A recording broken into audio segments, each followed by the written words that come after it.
আমি এখন আছি টালা প্রত্যয় দুর্গাপূজা প্যান্ডেল হয় যেখানে, যে মাঠে, সেই মাঠের সামনে আছি। পৌষ উৎসব কলকাতার বিভিন্ন জায়গায় হচ্ছে, তার মধ্যে আজকে আমি এসেছি টালা প্রত্যয়তে। এখন সময় হচ্ছে 4:29। আমি এর আগে গিয়েছিলাম হেদুয়া পার্কে। হেদুয়া পার্কে 5টার সময় অনুষ্ঠান শুরু হবে, কিন্তু ওখানে কোনো স্টল হয়নি, অন্যান্য বারে স্টল থাকে। তো আমি ভাবলাম সময় আছে, তাই হেদুয়া পার্কে না দাঁড়িয়ে এখানে চলে এলাম। এখানে আমি জানি এখানে আয়োজনটা একটু বড় হয়, যেমন দেখা যাচ্ছে এখানে অনেক স্টল রয়েছে। এমনি কিছু না হোক, ঘুরে ঘুরে স্টলগুলো দেখা যাবে।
রাস্তার দিকে আরো কিছু স্টল রয়েছে, আসার সময় দেখেছি, সেগুলো একদমই ফাঁকা, কিছু নেই, মানে কেউ আসেও নি, কোনো জিনিসও নেই, শুধু টেবিল পাতা আছে। তাই রাস্তার দিকে আর গেলাম না।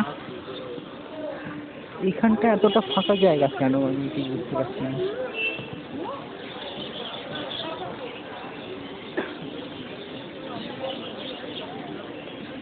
আচ্ছা, আরো স্টল রয়েছে, আর একটু ঘুরে দেখা যাক।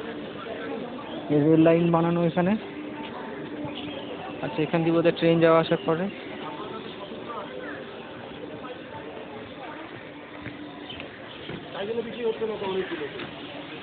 ফাঁকা। এবার বলুন ওটা কি প্রবলেম আছে? এতদিন কথা বলেছি।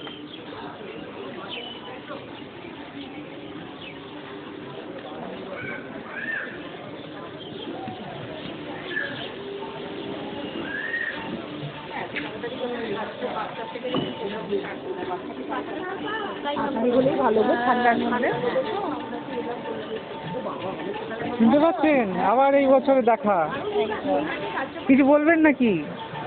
এই তো এসেছি, কাল থেকে শুরু হয়েছে। আচ্ছা। তো সবাইকে তো আসার জন্য অবশ্যই বলবো। আর অনেক রকম কালেকশন নতুন নতুন নিয়ে এসেছি। আর বিশেষ করে যেটা হচ্ছে আজরাকের জ্যাকেট, এটা হচ্ছে ব্লেজার কোট। আর আজরাক সিল্ক, আসলে এটা খুব ডিমান্ড আছে। মাশরুম মডেল রয়েছে, ভেতরটা কটন আর বাইরেটা পুরো সিল্ক, মডেল সিল্ক বলছে এটাকে। হ্যাঁ, আজরাকের ওপর এটা ব্লেজারের টাইপ। আর এটা হচ্ছে শার্ট টাইপ। আচ্ছা, একই কাপড়ের আলাদা পোশাক, আলাদা ধর। হ্যাঁ, সবই সেগুলো রয়েছে। ঠাকুরের প্রচুর কালেকশন আছে। আচ্ছা, এইগুলো যেরকম একটু শ্রাক টাইপের, এটাও একটা উলের মধ্যে রয়েছে। এগুলো সবাই পছন্দ করে, বড় বাচ্চা। খুব একটা তো ঠান্ডা থাকে না সবসময়, একটা ড্রেসের ওপরে পরা যায়। হ্যাঁ, তো এটাও খুব ভালো। আর হচ্ছে আমাদের যেটা সামনে সরস্বতী পূজা আছে, সেই জন্য নানা রকম টপের কালেকশন রয়েছে। আর মডেলের কুর্তি পেয়ে যাবে। এটা মেয়েদের জন্য তো, সবই মেয়েদের জন্য। মোটামুটি আমার কাছে সবই মেয়েদের জন্য। ঠিক আছে, এইরকম নানা রকম টপের কালেকশন পেয়ে যাবে। আর কিছু মডেলের এই ধরনের কুর্তির অনেকের ডিমান্ড আছে, অনেকে ঠিক মতন পায় না। আজরাক মডেলের ওপরে পুরো সিল্ক মেটেরিয়ালের, তো এটার খুব ডিমান্ড আছে। এটা আমার কাছে পেয়ে যাবে।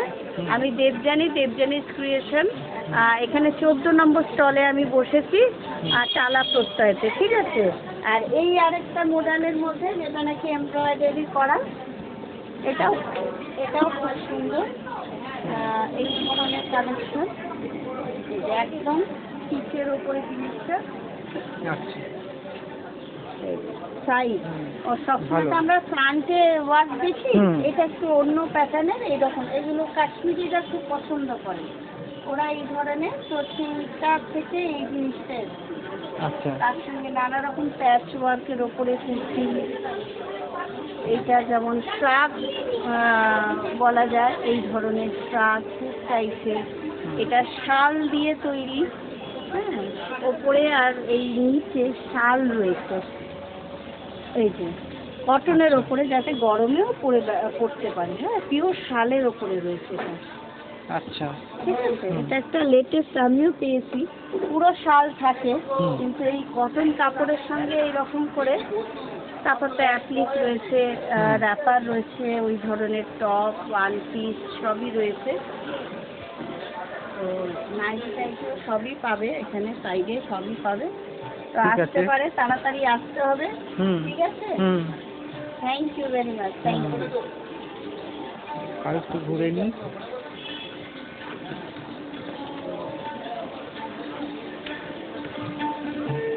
এখানে সাজানোটা বেশ ভালো লাগছে এবারে, কিন্তু জায়গাটা এদিকে কমে গেছে দর্শকদের জন্য। উপরটা অতটা ফাঁকা কেন জানি না। তো আর কোনো স্টল এখানে দেখতে পাচ্ছি না, ভিডিওটা এখানে শেষ করছি।